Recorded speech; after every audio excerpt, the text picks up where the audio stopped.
Boa noite, meus amigos, minhas amigas. Ânimo.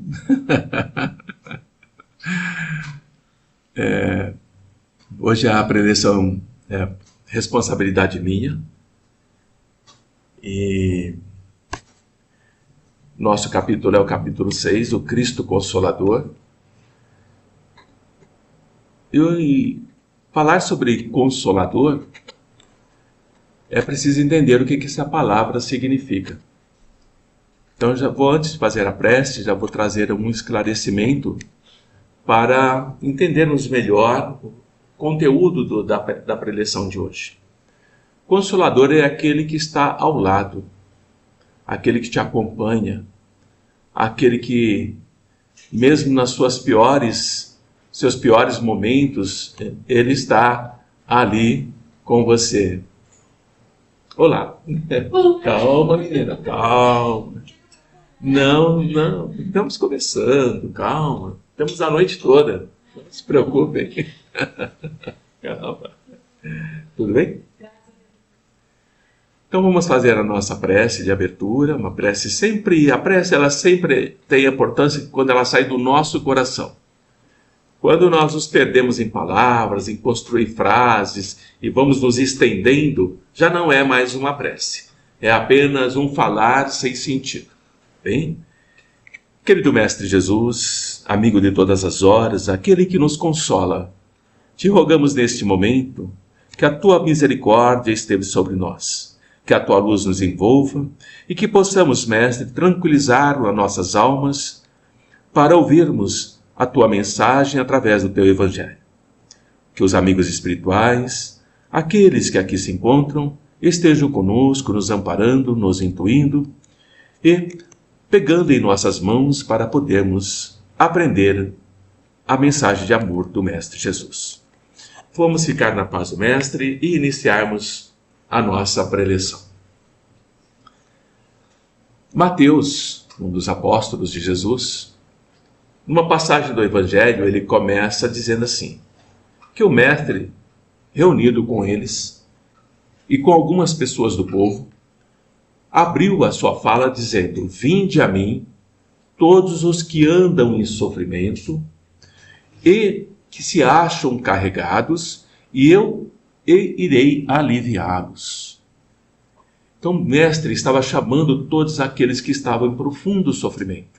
Aqueles que já tinham consciência de que a sua alma estava entristecida, já não havia mais esperança, somente conseguiam ver um mundo de amargura, de dor, de desespero, de angústia, e o Mestre está chamando essas pessoas para ficarem com ele, para que ele os aliviasse. Então o Mestre está dizendo, eu sou o Consolador. Eu sou aquele que estará ao lado de vocês. Mas para isso é importante entenderem o meu papel para consolá-los. E ele continua, tomai sobre vós, aceitem o meu jugo, aceitem aquilo que eu vou colocar. E vocês precisam aprender de mim. Olha que interessante. Vocês precisam aprender de mim, que eu sou manso e sou humilde de coração.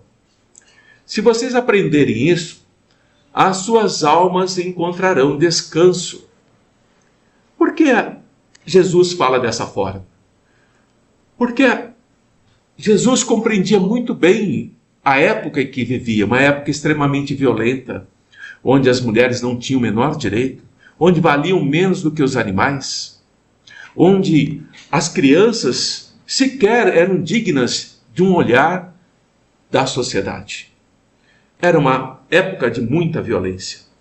Então, aquelas pessoas que Jesus estava chamando para ficar ao lado dele, elas estavam cansadas dessa violência. Elas queriam algo diferente. E ele diz, aprendam comigo, que eu sou manso. Vocês precisam aprender a mansuetude. Que eu sou humilde, vocês precisam aprender a humildade. Quando aprenderem isso, acharão descanso para as vossas almas, não para o corpo.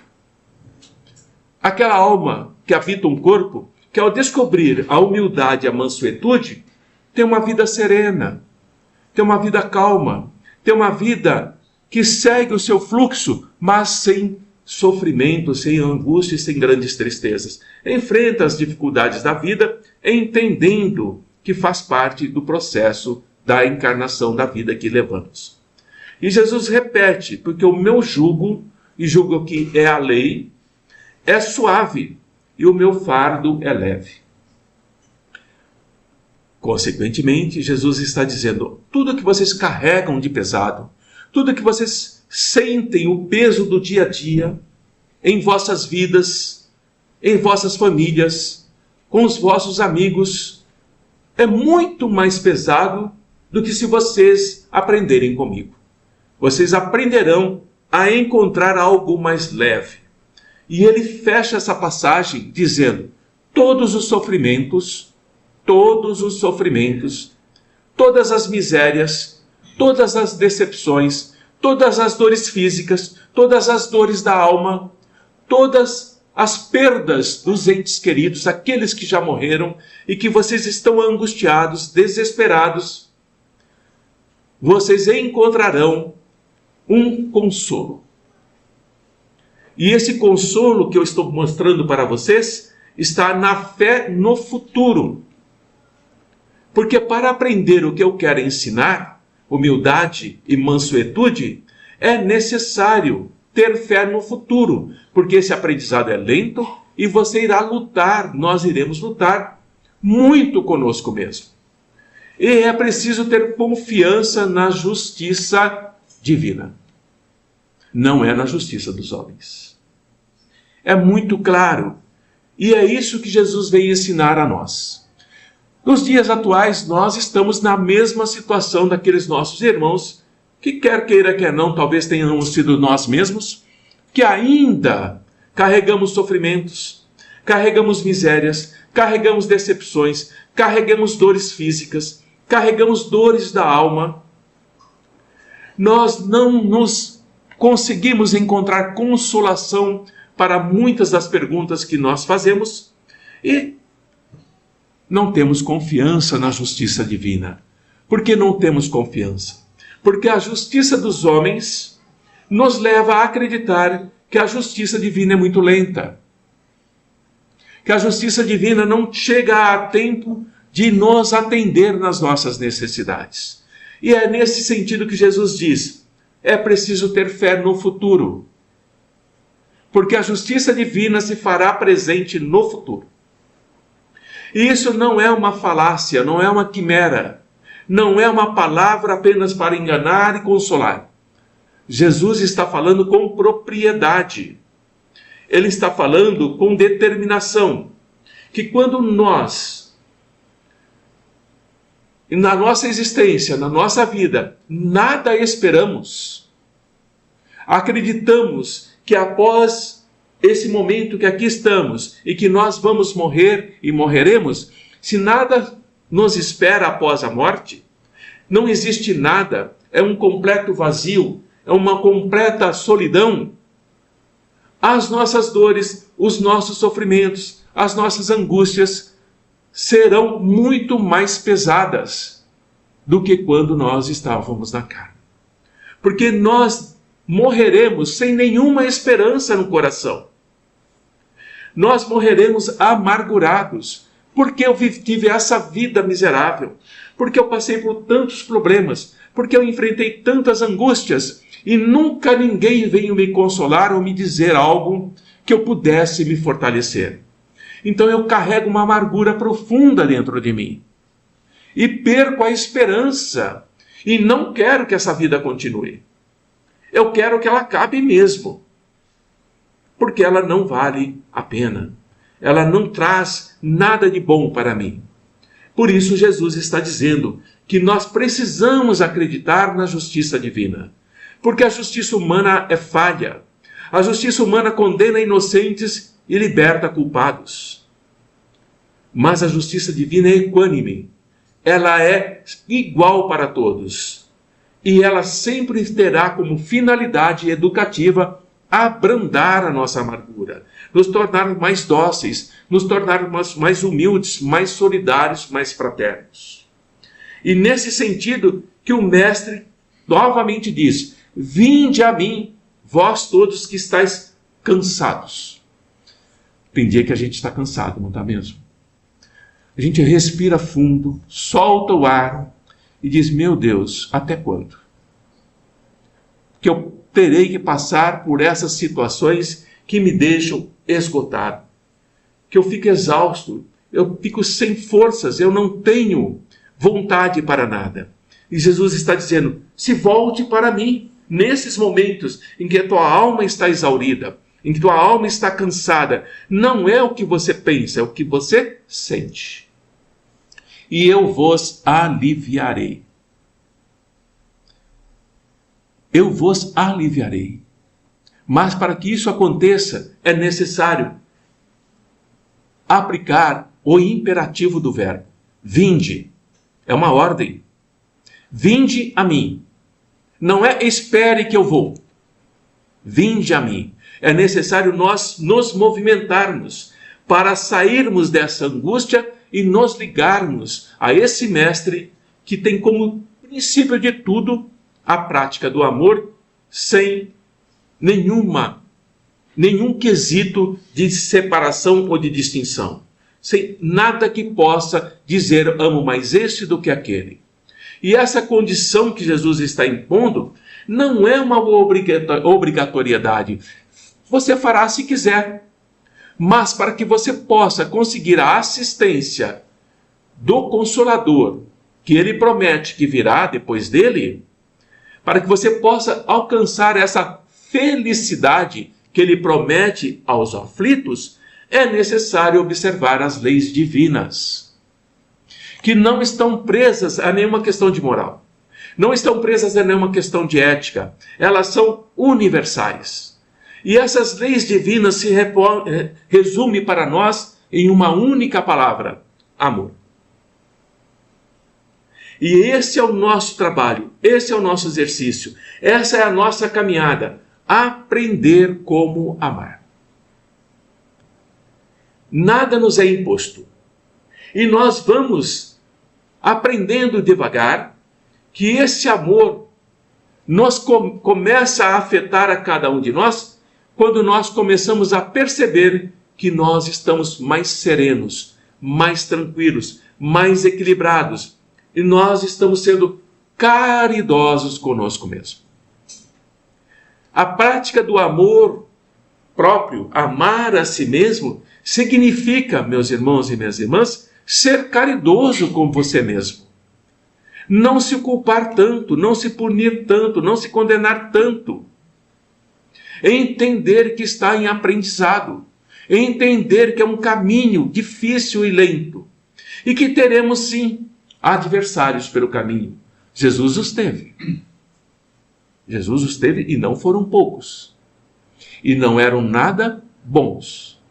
Não eram nada justos. Ao contrário, eram traiçoeiros e armavam o tempo todo armadilhas para esse mestre. E nós temos um conceito um pouco equivocado de entender que esses adversários de Jesus, aos quais ele dedicava amor, bondade, caridade e não distinguia ninguém, esses adversários não eram os romanos, eram os próprios judeus. Quem matou Jesus não foram os romanos, foram os judeus. A mesma tribo dele. Aqueles aos quais ele veio para ensinar o amor, e ensinou, mas não aceitaram. Por isso que ele volta a dizer: se me amais, olha a condição de novo. Se vocês me amam, é preciso guardar os meus mandamentos. Não basta nós dizermos: eu amo Jesus, eu gosto de Jesus, eu respeito Jesus, eu confio em Jesus, mas eu não guardo os mandamentos dele. Quais são os mandamentos de Jesus? Apenas 2. Amai a Deus acima de todas as coisas e ao próximo como a si mesmo. Eis aí o resumo de todos os mandamentos e toda a lei. Só 2 condições. Mas nós não conseguimos. Nós nos perdemos nesse fluxo de ideias e que nós achamos que é muito mais complicado do que realmente é. E quando nós seguimos os mandamentos de Jesus, ele garante que ele rogará, ele pedirá ao Pai para que envie outro Consolador. Outro que ficará ao lado de vocês. Não mais eu, porque eu já cumpri a minha tarefa. E estou aguardando, vou preparar outras moradas na casa do Pai. Não voltarei, para que fique eternamente convosco. E esse outro Consolador será o Espírito da verdade. Aqui entra um quesito muito importante filosófico, essa questão da verdade, que não cabe aprofundar muito. Por isso que ele diz a seguir: a quem o mundo não pode receber, porque não o vê e nem o conhece. Então, esse Espírito da verdade é aquele Espírito que nos trará momentos de grande reflexão, de grandes processos de entendimento da humanidade, só que no momento nós ainda não o vemos e nem o conhecemos, porque nós não sabemos sequer o que é a verdade. Assim, avançando nesse estudo, nós vamos entender por que Jesus afirma que nós iremos conhecer esse Consolador que virá em seu nome, para ensinar todas as coisas. Todas as coisas. Agora entendemos porque nada fica oculto. Mais cedo ou mais tarde, tudo aquilo que está oculto, tudo aquilo que está escondido, tudo aquilo que está disfarçado, virá à tona. Surgirá para que se identifique a verdade. E ele continua dizendo que todas essas coisas que serão reveladas, que serão ensinadas, nos fará lembrar de tudo o que ele nos disse. Essa colocação que está no Evangelho, eles não conseguiram modificar, porque nós sabemos que a Bíblia, e mesmo o Evangelho do Mestre, foi modificado ao longo dos séculos. Ele não é exatamente como Jesus falou. E nessa forma, quando ele diz que fará lembrar de tudo o que ele nos disse, essa revelação será aos poucos, gradativamente, à medida que nós vamos evoluindo espiritualmente, vamos amadurecendo, saímos da irracionalidade para as emoções e sairemos das emoções para a espiritualidade. Quando nós pensamos que nós somos seres racionais, nós estamos caindo em erro. Nós somos seres que nós usamos estruturas mentais que nos permitem criar raciocínio. Mas, em termos de alma e espíritos, nós somos ainda seres irracionais. Somos violentos, somos ciumentos, somos agressivos, somos invejosos. Desejamos o mal do outro. Eliminamos aqueles dos quais nós não gostamos. Isso não é racionalidade, isso é irracionalidade.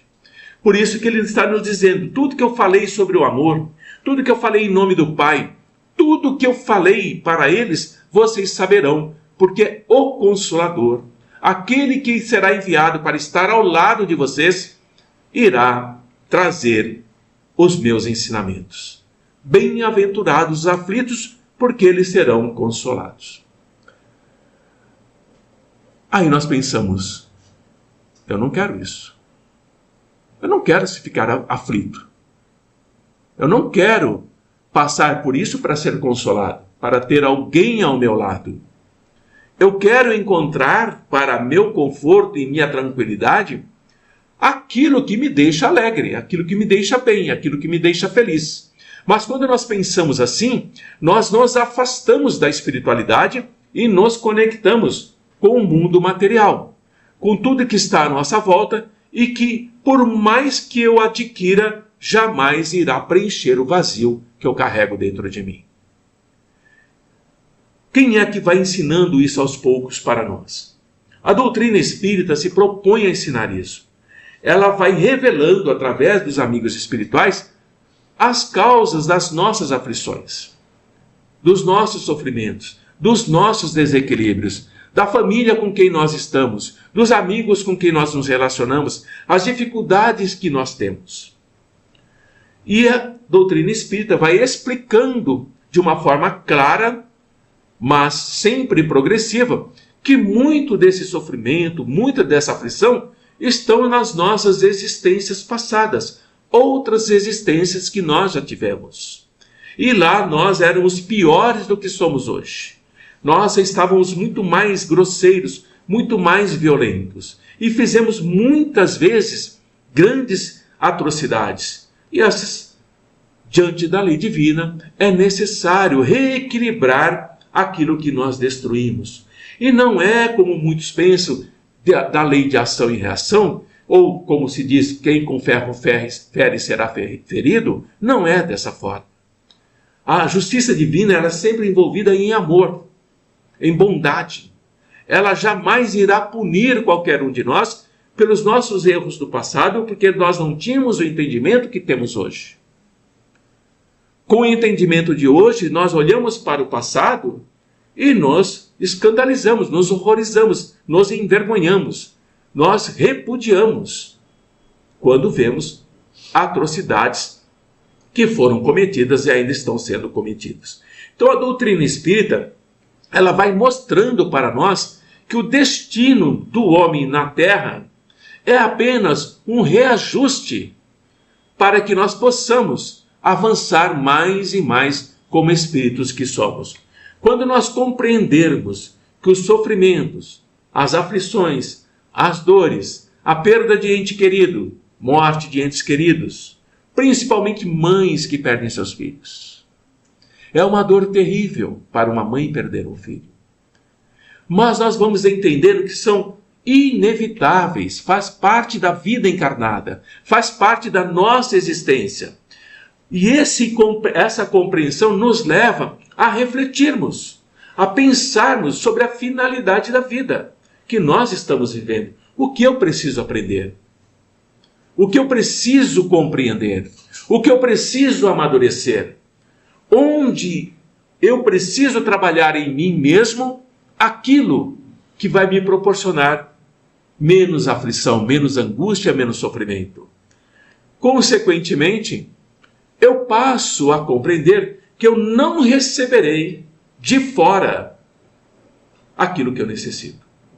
Eu não receberei do outro.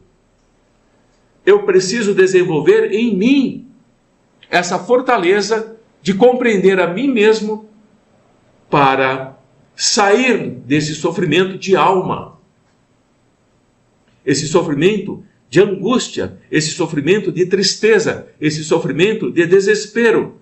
Percebam que são coisas da alma, não são do corpo. A mente vazia, a mente que não consegue olhar para si mesmo. E quando nós aprendemos isso, nós começamos a compreender a finalidade da vida, que é aprimorar a nossa alma, burilar a nossa alma, entender que a nossa alma ferida um dia será curada. E o mestre diz: eu sou o grande médico das almas.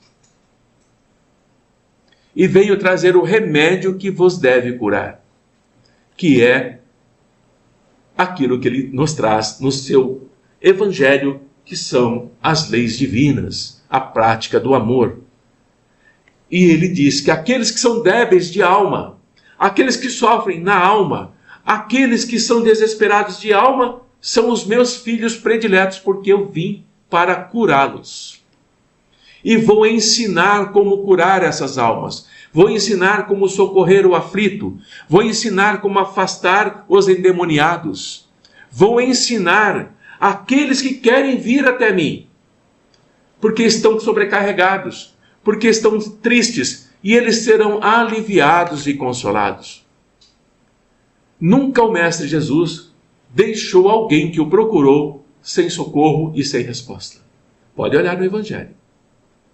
Nunca o Mestre virou as costas para um desesperado ou angustiado. Ele sempre curou, tratou a alma de cada um que o procurou. E nós procuramos, que seguimos Jesus, procuramos fazer o mesmo. não virar as costas para aqueles que nos procuram, não abandonar aquele que está em desespero porque estamos cansados ou então está no momento de nós pararmos o nosso trabalho. E o mestre vai fechar a sua instrução, o seu ensinamento, dizendo: não procurem lá fora a força que vocês precisam, o consolo que vocês precisam, porque o mundo é impotente para dar isso para vocês. Não procure na humanidade, não procure na sociedade, não procure nas leis humanas, porque ela não vai dar isso para vocês. Ela apenas irá proporcionar conforto, se possível, para o seu corpo, mas a sua alma continuará em sofrimento. Procure a mim, ore, se ligue a mim, que eu pedirei ao Pai que mande um outro Consolador, um outro Paráclito, aquele que irá ficar ao seu lado. Não é ao lado da humanidade como um todo. Cada um de nós teremos um amigo ao nosso lado para nos socorrer, nos aliviar, nos proteger, nos dar forças quando nós estamos totalmente desesperados e angustiados. Então, esse é o Evangelho da noite. O Consolador prometido. Cada um de nós tem um Consolador ao nosso lado. Só que muitas vezes nós não percebemos, não sentimos, não prestamos atenção, não ouvimos esse Consolador nos dizendo o que fazer. Nós apenas ouvimos o nosso desespero, a nossa angústia, a nossa tristeza e tomamos atitudes as mais desarvoradas, as mais desequilibradas e não raro nós nos arrependemos quase que imediatamente do processo que nós acabamos de executar. Prestar atenção à espiritualidade. Confiar, ter fé. Saber que sim, mesmo que eu não esteja vendo, mesmo que eu não sinta esse mundo espiritual, ele existe. E nós estamos ligados a eles. E nós sabemos que podemos nos ligarmos com a nossa mente, com o nosso coração, a esses consoladores que Jesus prometeu e cumpriu e está cumprindo. Cada um de nós temos ao nosso lado um consolador, um Espírito que vai sempre estar ao nosso lado nos momentos mais difíceis da nossa vida. Confiem, tenham fé, não desanimem. Sigam adiante. Procurem compreender a mensagem do Mestre Jesus. Estudem a doutrina espírita, mesmo não sendo espírita. Nada impede de adquirir conhecimento, porque muito do que nós vamos aprender irá se somar com aquilo que nós já sabemos. E ficaremos mais fortes, mais equilibrados, mais sensatos, mais generosos, mais fraternos. E amaremos na medida do que nós entendemos o que é o amor. Jamais, no momento, entenderemos como é o amor de Jesus por todos nós. Então, boa noite a todos, que o Mestre Jesus nos ampare, que o Consolador prometido esteja ao lado de cada um de nós, e que possamos, ao retornar para os nossos lares, nos sentirmos confortados e amparados. Daqui a pouco começa o passe, então eu vou fazer a prece de encerramento. Procure manter em silêncio, procure meditar sobre o Mestre Jesus. Procure sentir a presença do amigo espiritual. Se nós nos distrairmos conversando ou no hábito já enraigado de checar o celular, nós nos fechamos para o amigo espiritual, nós não percebemos a presença dele. E é preciso treinar o exercício de fazer a percepção do amigo que está ao seu lado. E muitas vezes você vai ouvi-lo falar no seu ouvido, vai sentir o toque carinhoso dele, mas para isso é preciso ter silêncio na mente. Nossa mente é muito barulhenta, é difícil silenciá-la, está bem? Querido Mestre amado Jesus, agradecemos a oportunidade de falarmos em Teu nome. Agradecemos também a presença de todos os nossos irmãos e irmãs, encarnados e desencarnados que aqui estão. Que possamos mergulhar na Tua luz de amor e sairmos banhados para a nossa alma sentir-se amparada, aliviada e protegida por aqueles que são seus mensageiros de luz. Obrigado, mestre, e que possamos ficar na tua paz.